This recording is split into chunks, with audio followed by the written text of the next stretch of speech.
Okay, we're rolling.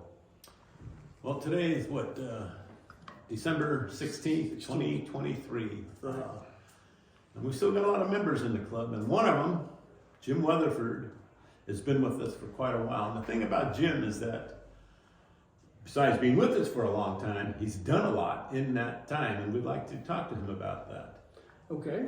Where do you want to start? At the beginning? Well, yeah, we can go back to then. You've been an officer, you've been a board member, been a repairman, you've been, as you said, a writer. Pick something.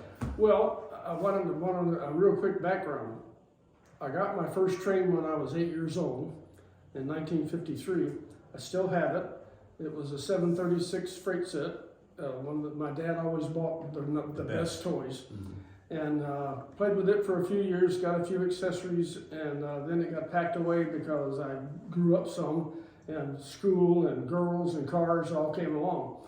So after I got married, I retrieved my trains from, my mother had kept them, fortunately. It wasn't like a lot of mothers throwing them away. And so I had my trains until my son was 7, and I decided he was old enough to be able to have a train. So dug them out. Of course, they didn't work.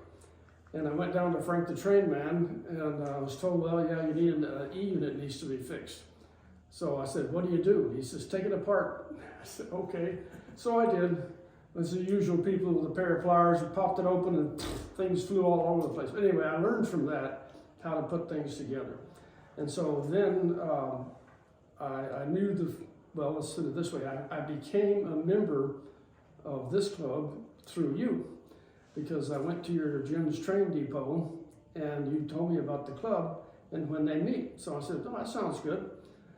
So I went there and joined that night at St. Andrews. St. Didicus? St. Didicus, I'm sorry, you're right. I'm St. Andrews. Well, there is a St. Andrews church. Maybe. Anyway, so I joined, and St. Didicus, where I got started, I met some of the really good people. I met Bart Gray and Ed Carper and some of the other guys who were always willing to help. Yeah. And so I learned through them how at least to get started on fixing trains. And I have an electronics background, so it wasn't difficult to learn how to work motors and how to fix them and what was wrong with them. And so then I went to Reed's Hobby Shop out in La Mesa, and I looked at what they were doing out there, and I said, do you need a repairman for Lionel? And he says, yeah, I do. I says, okay. He says, I'll do that. And so I did Lionel, American Flyer, and Marks. Those are the things I did. Somebody else did the HO and the standard, not standard gauge, but the large gauge. And I did that for like 30 years, working for Reed's. So I got a lot of experience fixing things. And so then I started writing for the club, write helpful repair hints, things like that. And I was doing the same thing for the TTOS Southwest and I'm sorry, excuse me. This guy does not know how to get here.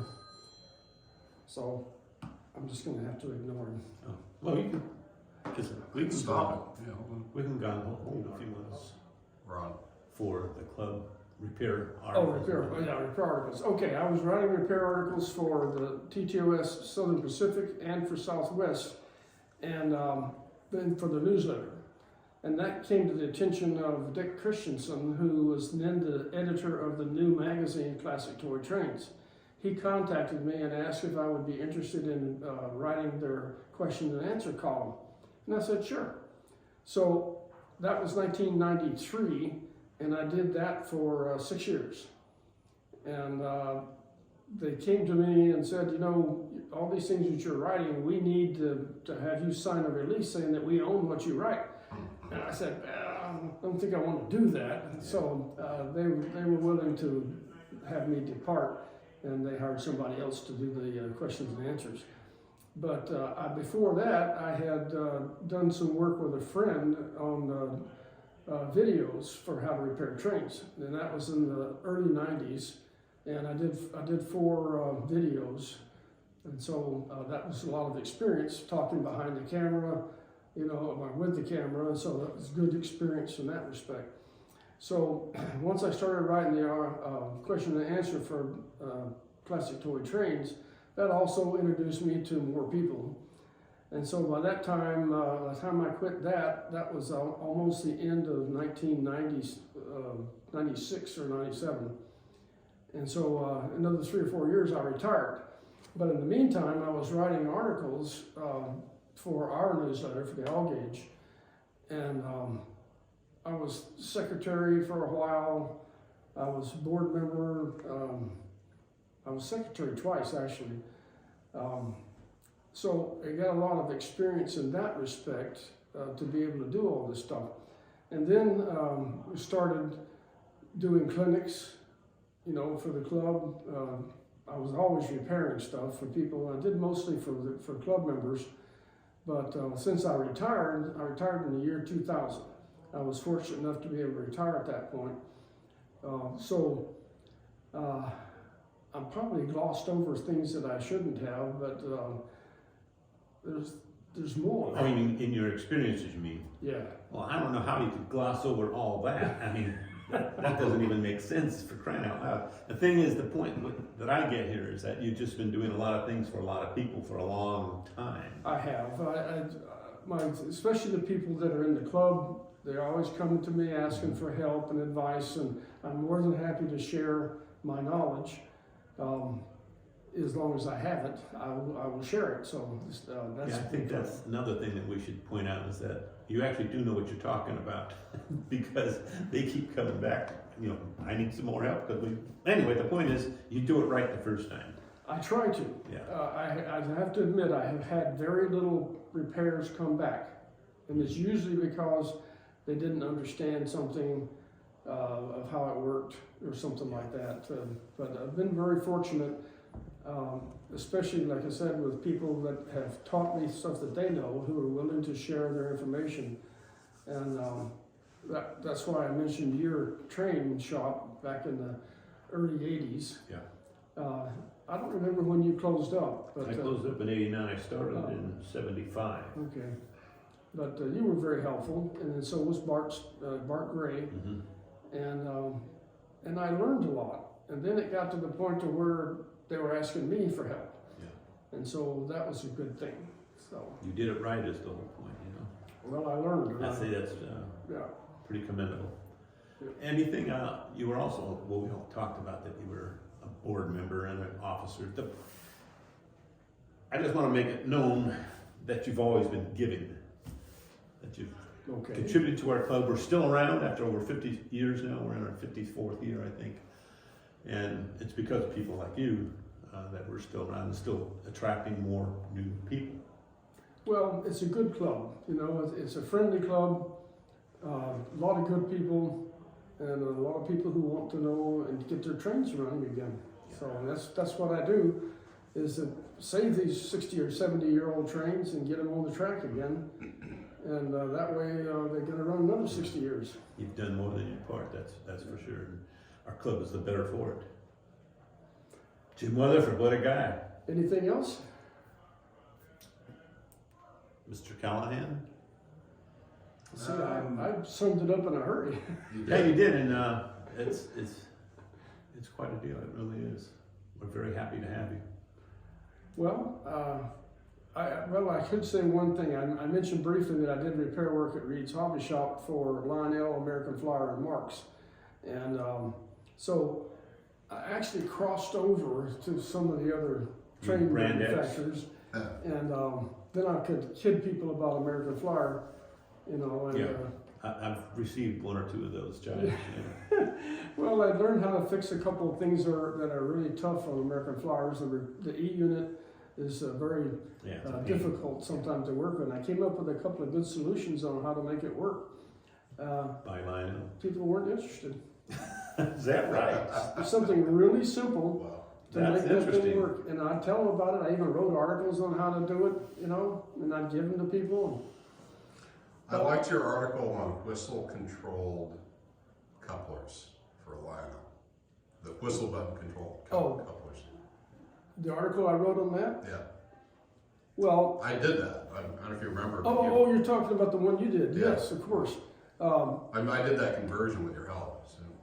Yeah, it's kind of fun to be able to operate your uncoupler anywhere on the layout. Right. Yeah, I wrote articles on that. Of course, I gave that to you. I did a lot of other little things that not everybody knows about. And I would document it and put it in writing and with diagrams and things so that if people wanted to do it, I had the information. Getting back to that comment about classic toy trains wanting you to sign over your rights.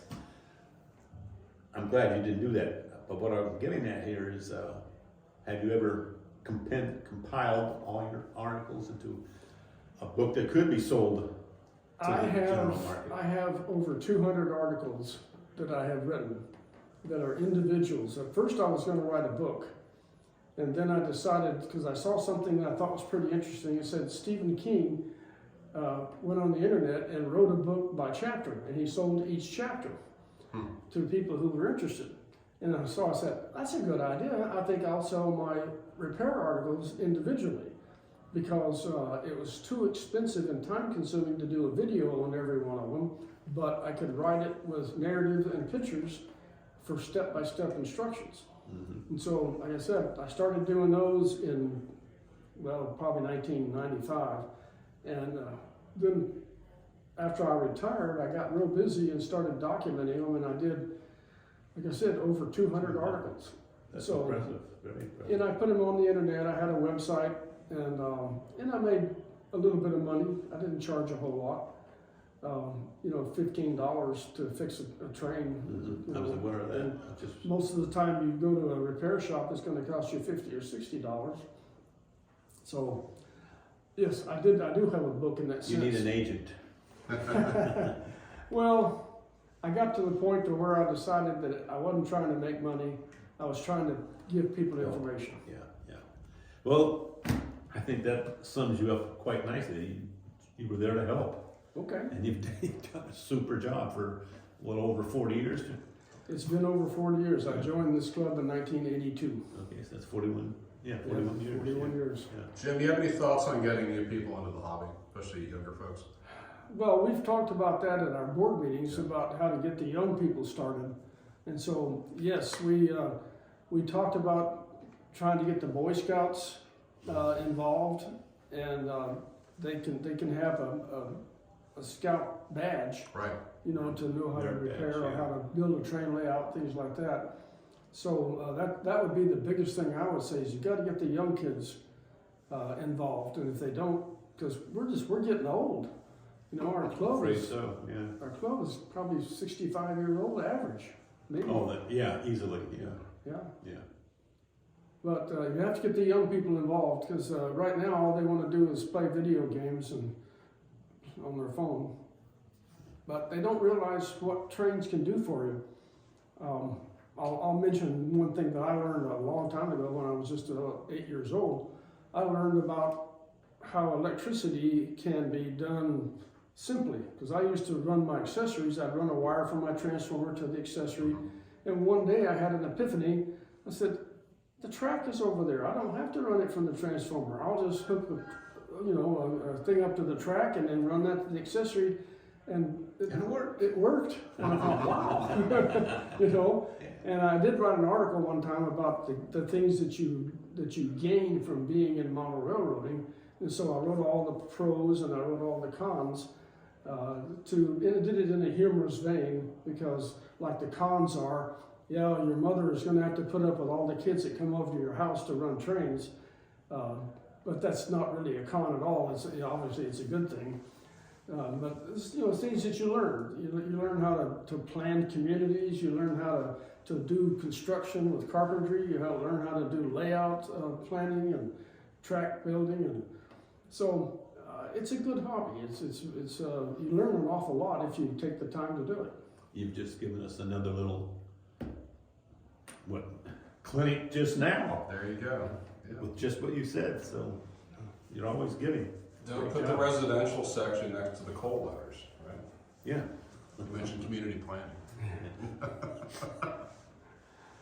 Well, are we concluded? Do I you would have any think other so. questions? And, I can't add to what you've done. I mean, there's no way. I mean, you've done everything that we could ever hope that you.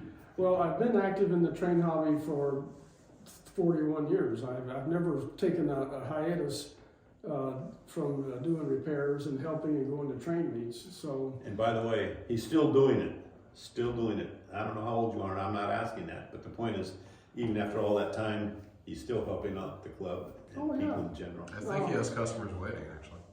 Yeah, well, people figured out how old I am because I said in 1953 I was 8. So I'm 78 now. So. Okay, you hear that, folks? A young man right here, There you go. still giving. I'm just a kid. Yeah. Okay, I think we're done. Okay. All right. Thanks, Thank folks. you. Thank you. Thank you.